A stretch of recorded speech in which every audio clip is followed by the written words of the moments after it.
Hello there, and welcome to Wrong Ways Colombia cast with me, Brendan Wrongway Corrigan. Today's guest is a fellow Irishman who has been calling Colombia home for the last number of years. A few weeks ago, he fell victim to one of this country's most feared attacks, being drugged by the mind-altering scopolamine, or devil's breath, as some people call it. Kevin McCaffrey, thanks for taking the time to talk with us. I can only imagine it's been quite a difficult few weeks for you. Well, Bram, first and foremost, thanks very much for contacting me and inviting me on your show. It's an absolute pleasure to be here and meet another fellow Irishman that's been living in Colombia.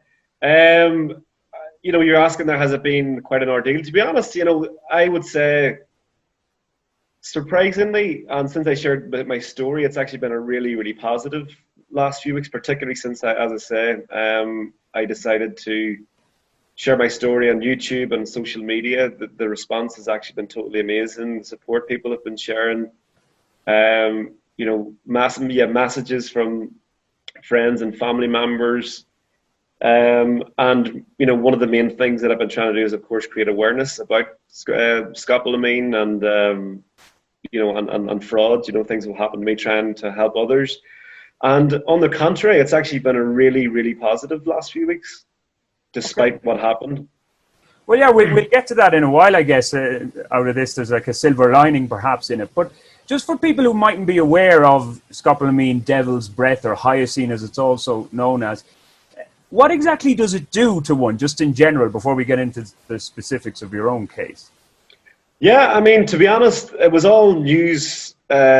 I wasn't 100% sure of the properties of this drug before, of course, it happened to me recently in Cartagena.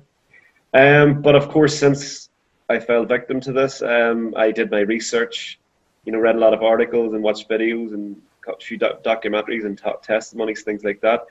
So basically, this comes from a plant that's called the burundanga. It's actually a really beautiful tree or plant, if you want to call it.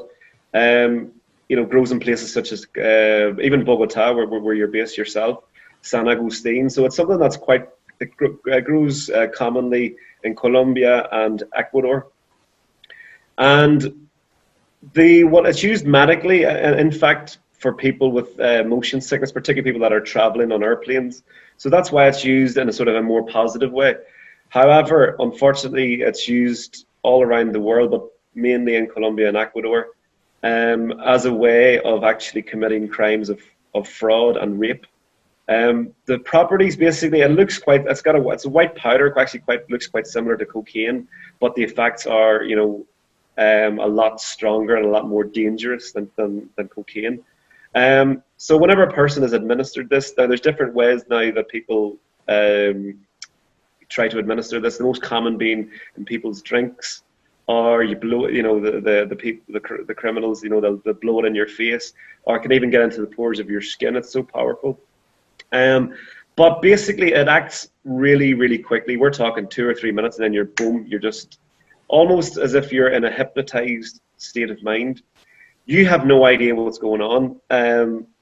The person who's giving you the drug, you're in total control. They're in total control of you.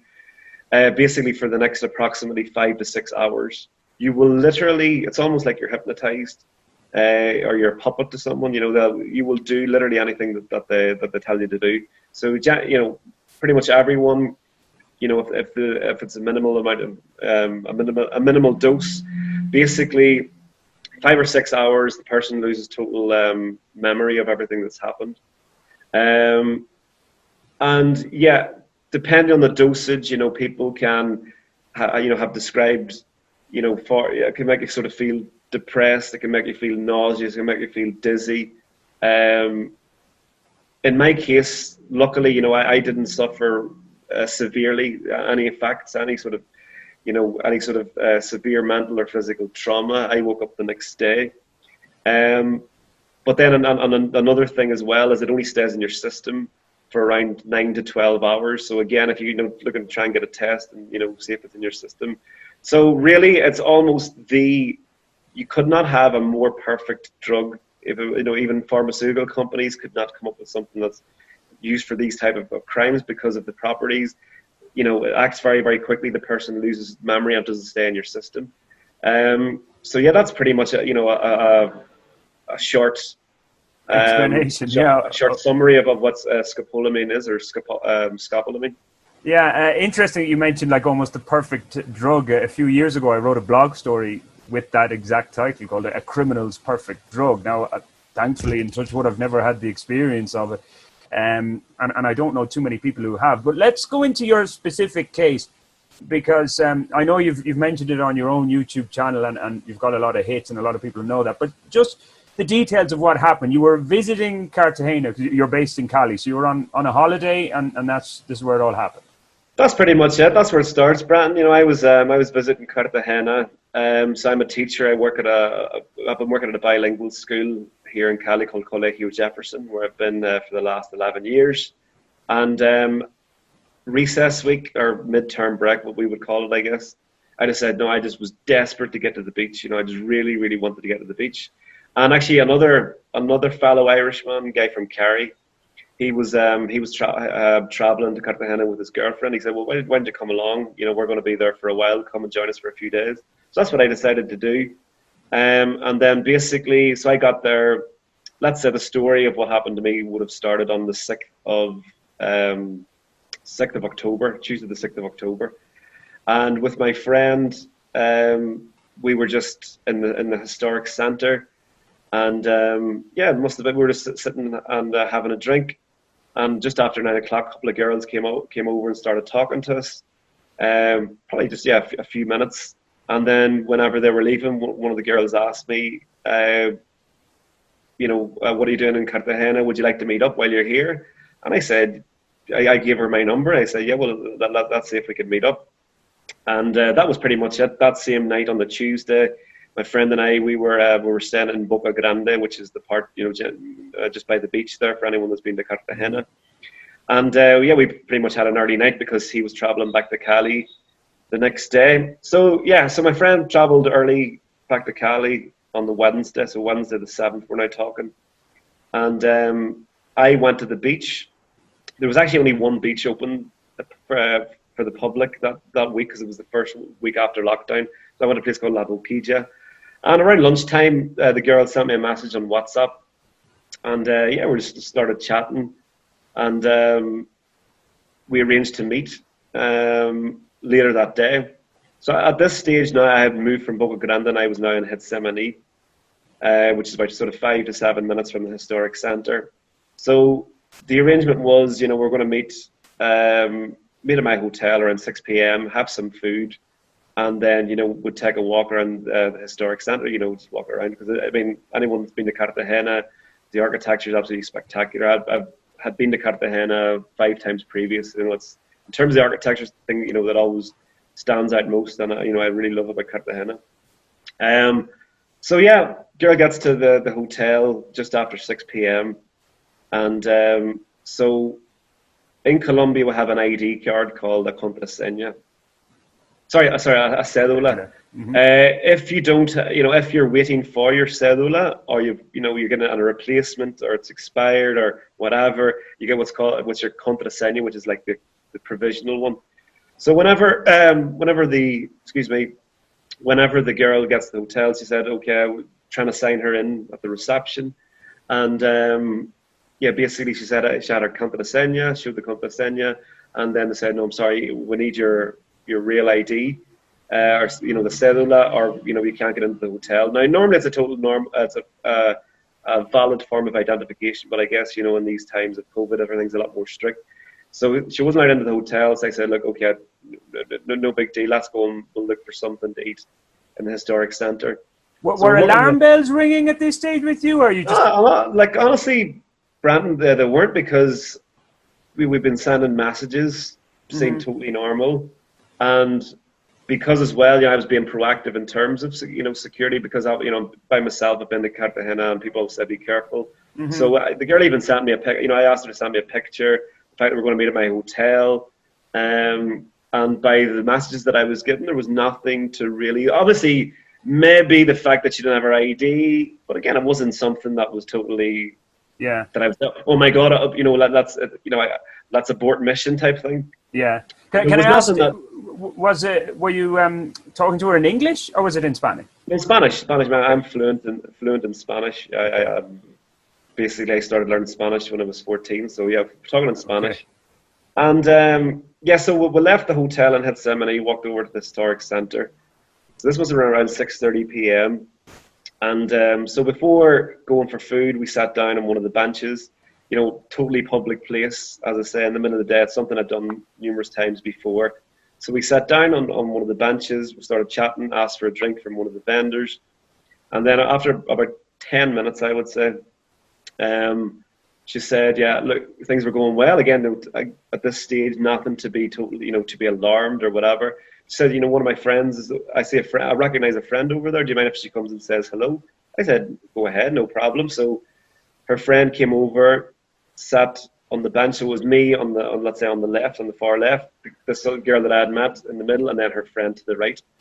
Um, and we just sat there talking for, I would say, another 5 minutes maximum. And that's literally the last thing I remember. The next thing I remember, man, I was in a taxi, had to be, hours later, very disorientated, dizzy, had no idea how I ended up in that taxi. Still don't know to this day. And the next thing, so this is whenever I start regaining my memory. The next thing I start clearly remembering from that night was getting to the hotel, and the taxi driver was a little bit agitated himself. He was, look, this guy, he's been drugged, doesn't know, he doesn't, has no idea where he is. I've been taken around the city, but of course, he needs to pay me. So this, whenever I start, eventually after a few minutes, start to get my wits about me, let's say. And so this was when I was there in the hotel lobby with the taxi driver, and luckily I had a little bit of cash up in my room in the hotel. So I went upstairs, basically paid the taxi driver. He left, and then I went upstairs, and then I was still a bit shaken up and dizzy. So I basically just fell asleep on the bed in the hotel room. And then the next morning I woke up. Obviously, your normal instinct is to, you always check your possessions. Realize I don't have my phone there. I had my wallet just with my IDs, but I had no bank card there. And then the little money that I had, I didn't take too much money out with me that night. It was about 150,000 pesos. And then I basically, obviously, so I knew that I'd been robbed, but obviously, I needed to find out what the situation was. So I went down and talked to the hotel, and they were, from the first moment, they were extremely supportive. They lent me their hotel computer, so there was no communal area, but they lent me their computer, and so got onto my online banking and realized that there had been a lot of different transactions that had been made. But again, this was still like 7:30 in the morning. I was still half awake, and still almost a little bit dizzy, whatever. So at that stage, I just knew that there was these transactions, and I thought in my account that I had 41 million pesos. So I thought that around 20 million pesos had been taken, so about 5,000 US. But okay, so I knew I'd been robbed. The worst I've ever been robbed in my life. But I was, obviously just very thankful I'd woken up. I was okay, and nothing serious happened. So again, I was quite calm about the whole thing. As well, I knew what was ahead of me that day. I had a lot of things to do. So I called up the bank and cancelled my card. Went in then to the city centre, and got a new phone. Went to the bank, and it was an absolute disgrace. The bank, from the first moment, and even till now, we're talking almost 6 weeks after the incident, have offered no support, have not apologised, didn't show any empathy. Just from the first moment, it was basically, well, we're sorry, the conditions of your account, basically, there's nothing we can do. If someone has used your card fraudulently, I'm afraid there's nothing you can do. All we can do is give you a new card. That's all. That's literally all they said. And so basically, they gave me a new card, and I said, okay, can you also give me a list of all of the transactions from last night, from the whole day? I mean, I didn't make any of these. I've been a victim here of fraud. And then so they gave me the lady gave me a printout of of all the different transactions, and I was just shocked to find that there was 17 made in just over 2 hours. And then I also asked her, just to confirm how much money was in my account. And she said, Mr. McCaffrey, you have 40,000 pesos left in your account. So I thought at 40 million, it was 40,000. So effectively €10. That was quite. That's been the most shocking moment, I would say, of the whole experience. Until, of course, what followed after that, and this sort of indifference and total lack of support from the bank. So I, of course, was just going, how the hell did this happen? Blah blah blah. Went to see the bank manager there in Cartagena, totally washing their hands from the situation again. All this would need to say, look, sir, sorry, we are so sorry what has happened. Can't guarantee you're going to get the money back, but you have our full support here. Whatever we can do, just let us know.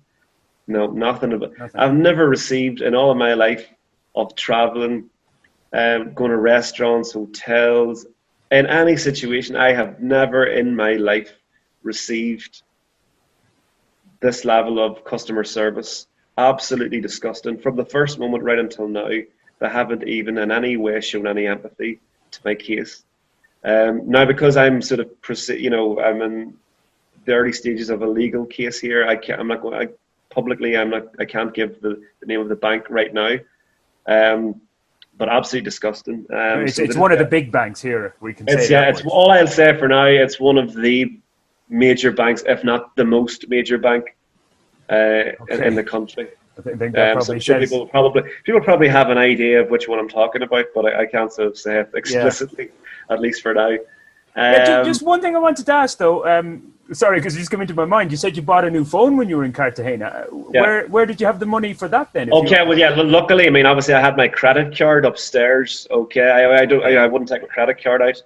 I had my credit card upstairs, and that just like saved me, totally saved me, because I would have been stranded there in Cartagena, no phone, no money. I would have been in a really bad situation. But luckily, I had my. And is the credit card with the same bank? Credit card with the same bank. And incredibly, I only found out when I got back. Whenever I went to take some money out of, I was actually in the bank using my credit card to withdraw cash, and they even charged me for that. It's, the banks here, it's an absolute disgrace, really. So I definitely should have clarified that. That was very, very important. Thanks for asking that question, but Brandon, just so people were going, has he really been robbed? I had my credit card, and then so that was basically that was my ordeal with the bank. It's an ongoing process. Legally, are you on solid ground here? Because you do have a lawyer now working on this case, so you're basically, man. I think that I don't know the law, but I mean, in any normal country, obviously, after this, I followed this up with the police and the Fiscalia, that side of things. The law in most countries take a long time, but here it's going to take a lot. They've said there's no advances in the case, so I'm not really banking on. Obviously, I'm never going to give up, but I'm not banking on any sort of quick response and finding the culprits and the members involved.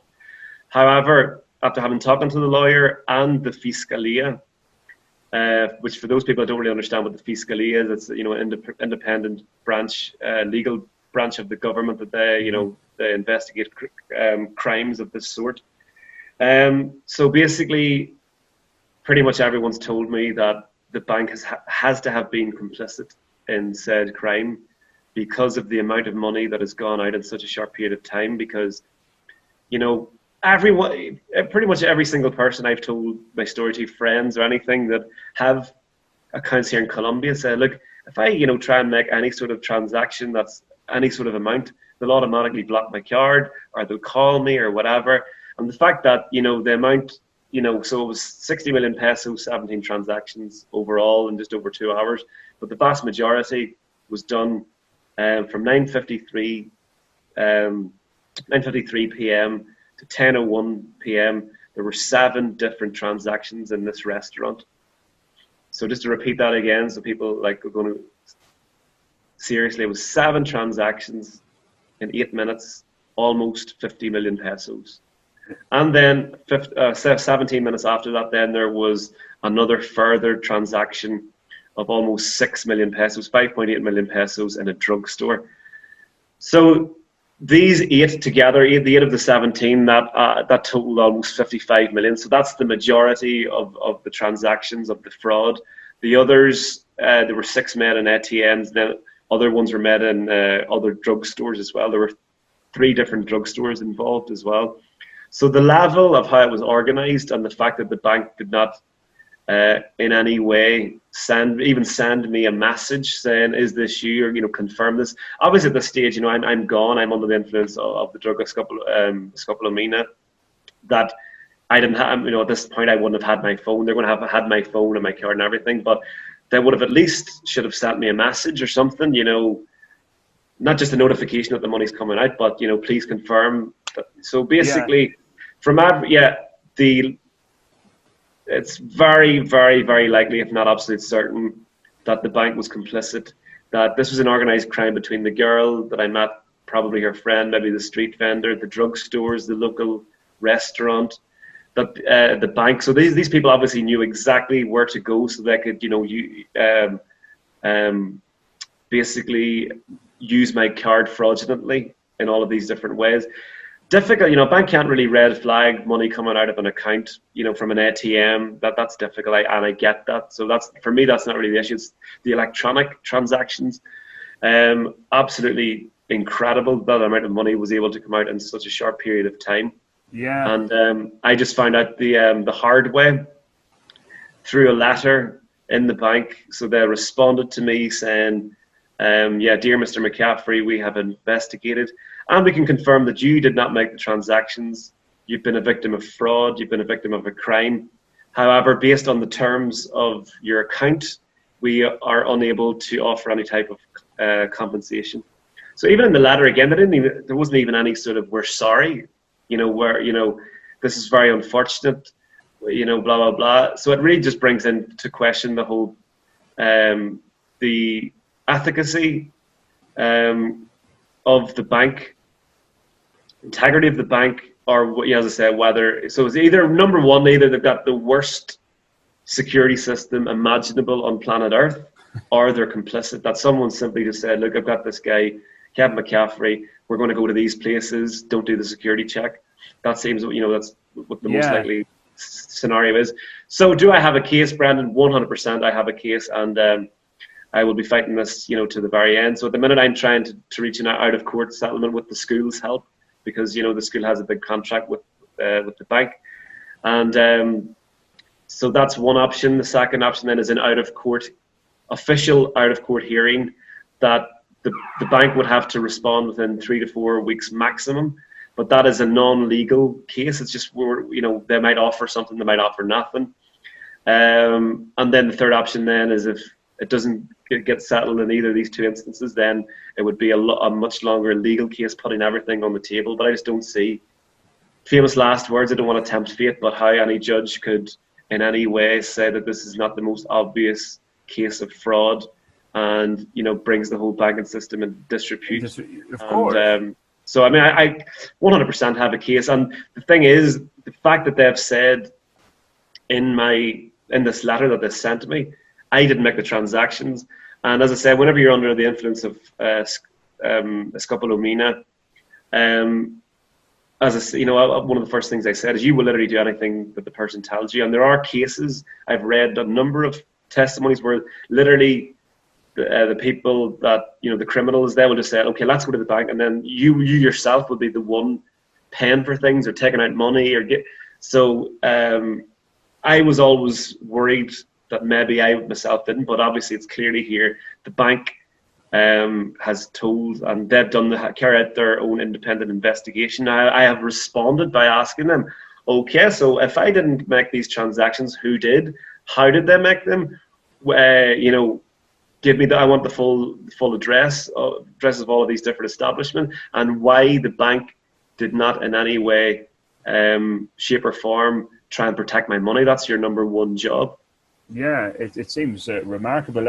I've only one little experience a few years ago with Banca Social, which is still my bank, lying in bed at 6:30 in the morning, getting a call from them saying, have you been trying to make some sort of a transaction for 9,900,000 with some ridiculous amount of money, but apparently just under a certain ceiling. I read afterwards, but they called me and I said no, I wasn't making that transaction at all. So, banks here can do it. So this particular bank, obviously, as you said, seems like they were complicit, or the other thing is completely not up to scratch and then have the worst security measures in place.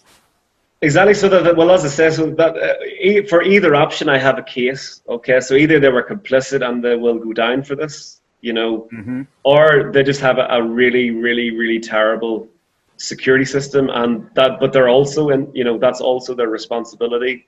And who knows, man? You just know maybe nothing will happen, but by sharing this case, then eventually something might have to change in the law. You just have no idea, because those are the only two options. They're the only two things, the only two possibilities, and whichever one of them is, I have a very strong case.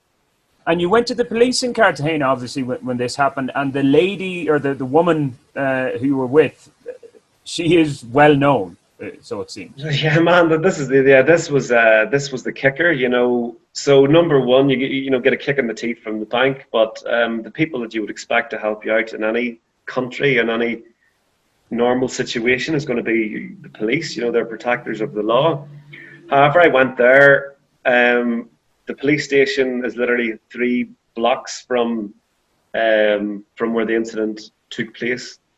I went there with the 17 transactions, the physical description of the girl, the fact that of course her image would have been in the hotel, blah blah blah. And so I was sitting down there for about 10 or 15 minutes. At this stage, there was literally about 10 or 12 different police. I thought, okay, all right, these guys are on it.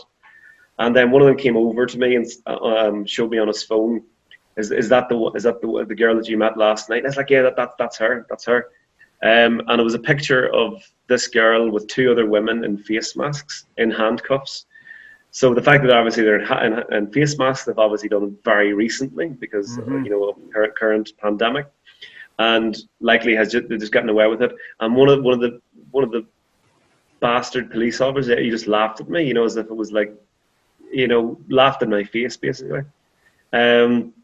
So I was sitting there for probably about another half an hour, 45 minutes.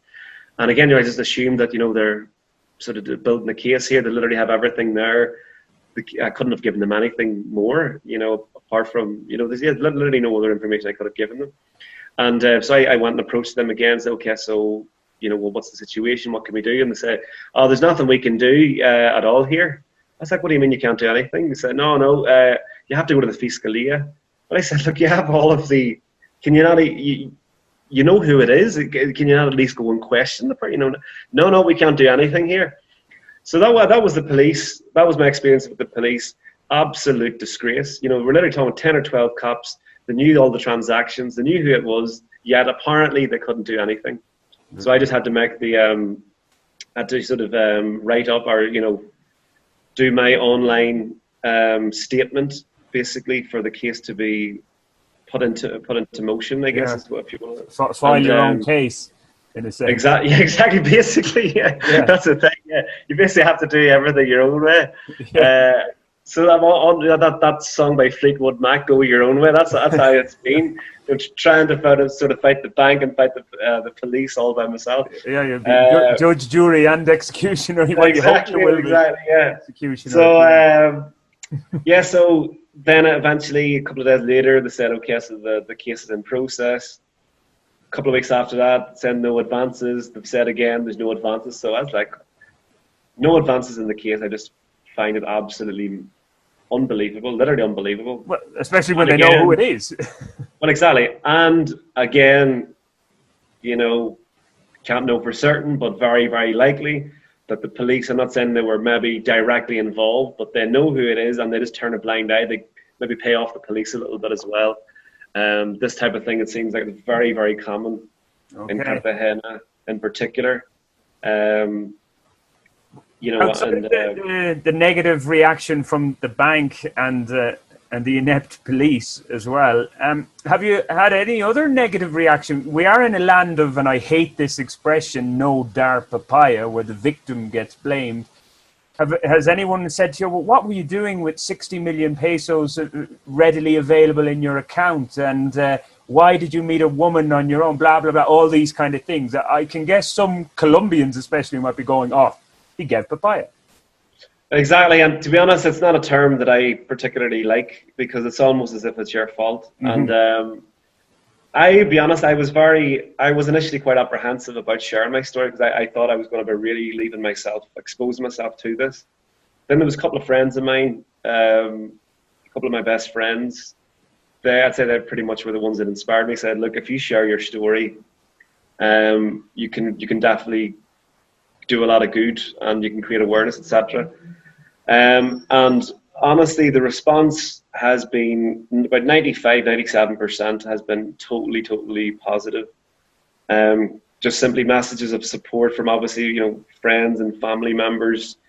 My friends have been totally, fantastic, here in Cali. As soon as I got back, a few friends took me out. One of my friends took me for lunch. A friend who's a chef, he brought me around some food. One of my best friends who no longer lives in Cali actually sent me an anonymous donation to my case of $500. Just people, just the amount of it's been really humbling, the amount of messages of support that I've received. Plus, then of course, other victims that have fallen, other victims of what's happened to me, either by fraud or scopolamine or both, because very often, they happen. The two things at the simultaneous, because that's why it's used. They use the scopolamine to commit the fraud. So the response has been almost 100% positive, and I just made a decision there and then in Cartagena. I sort of asked myself as well, because obviously, it was a pretty horrifying situation to be in. But I just asked myself, and okay, how can I make this into a positive situation?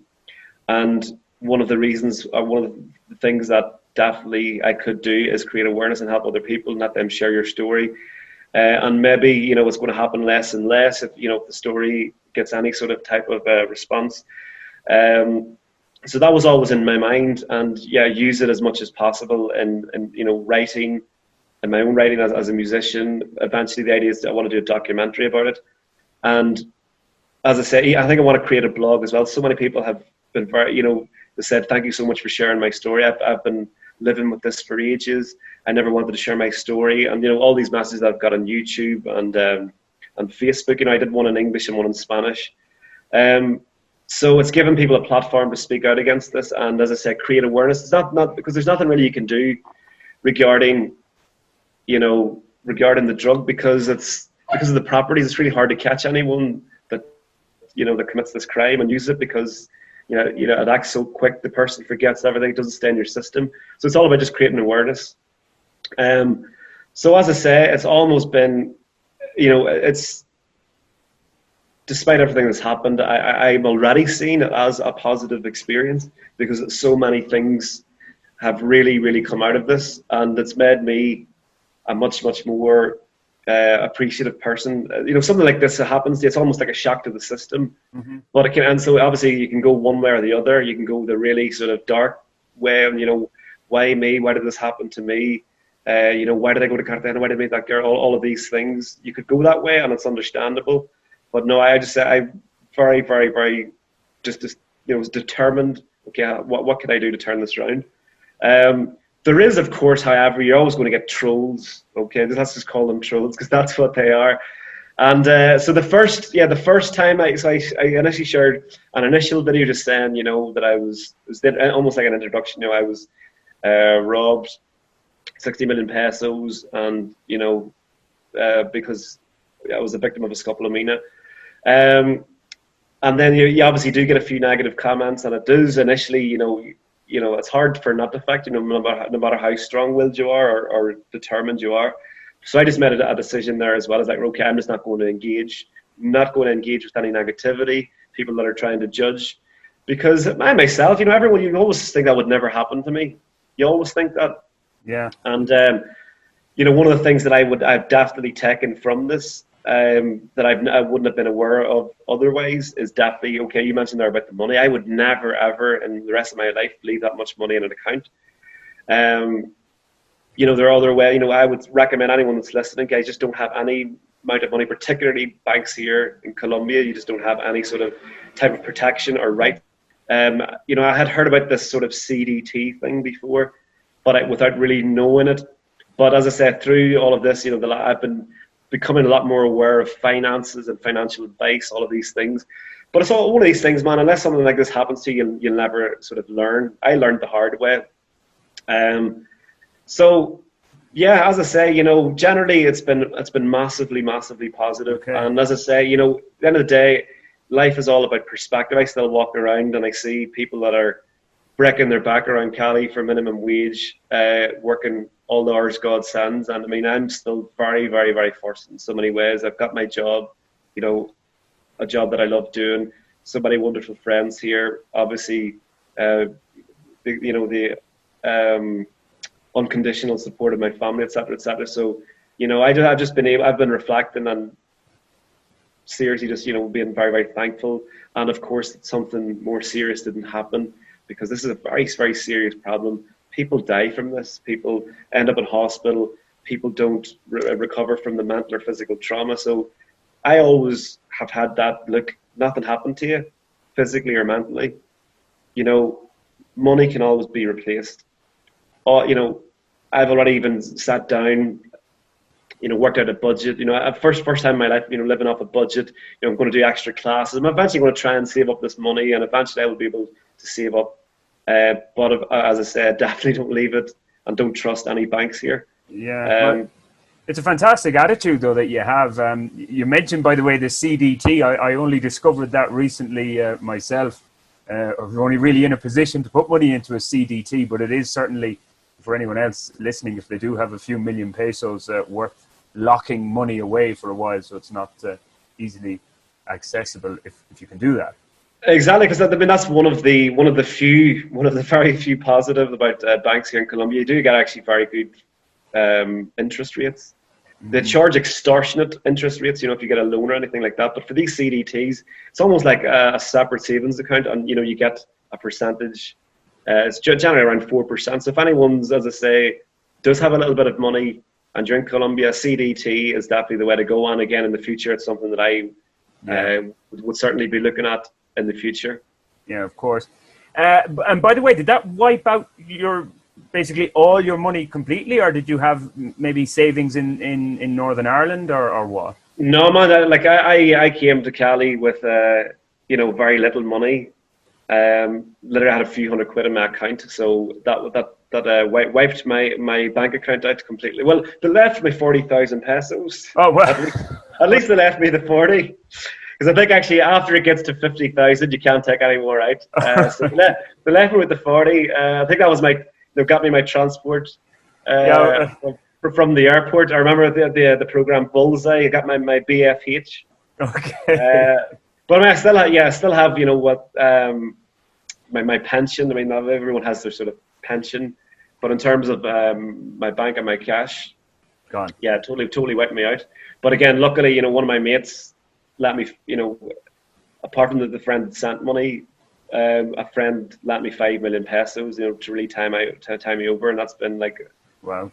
Again, you know, all of these just examples of human kindness. It's been, you know, very overwhelming, and as I say, extremely appreciative. Yeah, nice to know that it's out there, and not to be too facetious about this, but people who are listening to this on the podcast and not watching on YouTube, but in the background, Kevin has a Trainspotting picture there, so it's kind of almost seems like an episode or like a scene from Trainspotting, this drug and then what happened, but you're choosing life in a positive way. I'm choosing life, yeah, and I'm moving on, as he says at the very end of the film, Mark Renton, whenever he robs his friend. So he says, "I'm moving on. You're choosing life and moving on." Well, yeah, but yeah, that's what you have to do. You know, there's no point in dwelling on what could have been, because obviously I know that you know, if we're looking back, you know, if I didn't go to Cartagena, if I didn't meet that girl, if I didn't, all of these it could have been avoided, let's say. But I mean, there's no point in it happened, and you have to live with it and deal with it. Yeah. And as I say, you know, there's so many things I'm going to learn from the experience. Yeah, great. As I said, it's a fantastic attitude. You're quite sanguine about it, really. Came into my mind an old saying from a former Irish rugby coach, Eddie O'Sullivan. He said, "You can't unring a bell, and once it's done, it's done." And as you said, you've got to just move on from it. But I was going to ask, are you disillusioned now with Colombia? But clearly, you're not. Not at all. And like it's just that this obviously okay. I'm disillusioned with Cartagena. I don't think Cartagena will be. I'll be wanting to visit Cartagena anytime soon. But Yeah, you won't be doing a Zach Morris or a Dominic Wolf influencer for Cartagena. No. Yeah, I won't be. No, but I mean, in a serious, I absolutely love Colombia, and I'm very proud to call it my home. And this has not made me change my experience in any way. On the contrary, as I said, because of the response and support that I've got from, my Colombian friends and other people from other parts of Colombia, etc., has made me almost appreciate it even more. And yeah, I mean, I'm not saying that this is something that would happen in every country in the world, because it wouldn't. I'm not going to sort of give Colombia a bit of a buy, on this, because there's not a lot of countries where something like this would be able to happen. But as I say, life is all about perspective, and there's so many things that Colombia has given me. As I say, it's given me so many amazing friends, so many amazing memories of places that I've traveled, my job. I've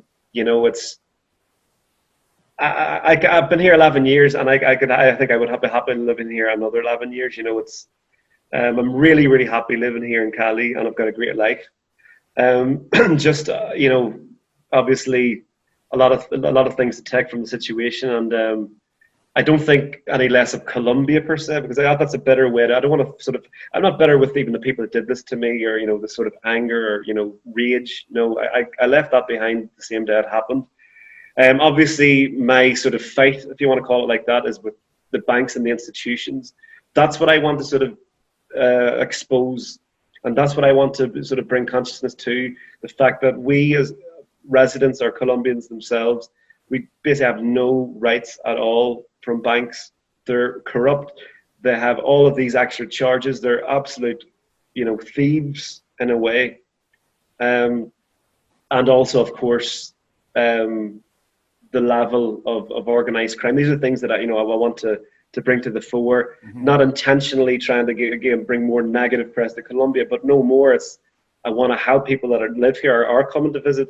But for anyone that's listening and you've never been to Colombia, don't come here. It's absolutely amazing. It's 100% the best country I have been outside of Ireland, and it's just totally amazing people, and the landscapes here. Obviously, if I didn't love it, I wouldn't have been here for the last 11 years and living here as an immigrant. So, as I said, don't let my experience put you off, but let my experience, yes.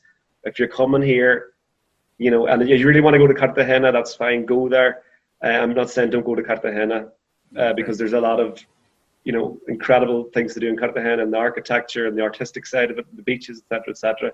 But yeah, be very careful, especially if you're traveling by yourself.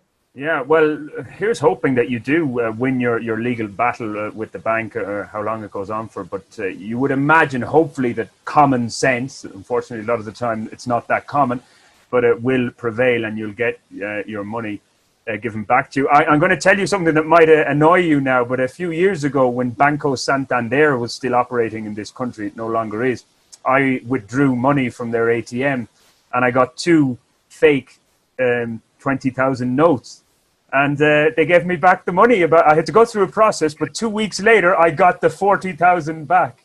Good for you, man. Yeah, let me use that anecdote and that positivity. That is a great. Okay, it's only 40,000, but it's the symbolic nature of the of the anecdote. I'm going to use that. Okay, there is hope, but hope is obviously a dangerous thing. I'm not like I'm desperate to get this money, but I need to get this, because if I sort of put all of my energy into that, I am going to be absolutely devastated if I don't get the money. So as I say, I'm 100% going to fight the thing, but mentally it's gone. If I get anything back, it's a massive bonus. It's a bonus. Okay. Because I've basically planned my life without that money. And as I say, I've created a sort of budget and whatever between now and 2022. I think doing extra classes, not traveling, and sort of, you know, being a lot more frugal, I can eventually save up that money, you know, in a couple of years. But obviously, I mean, if I get anything back, you know, it will be very, very much welcomed for sure. Let's see that bank balance going back up again.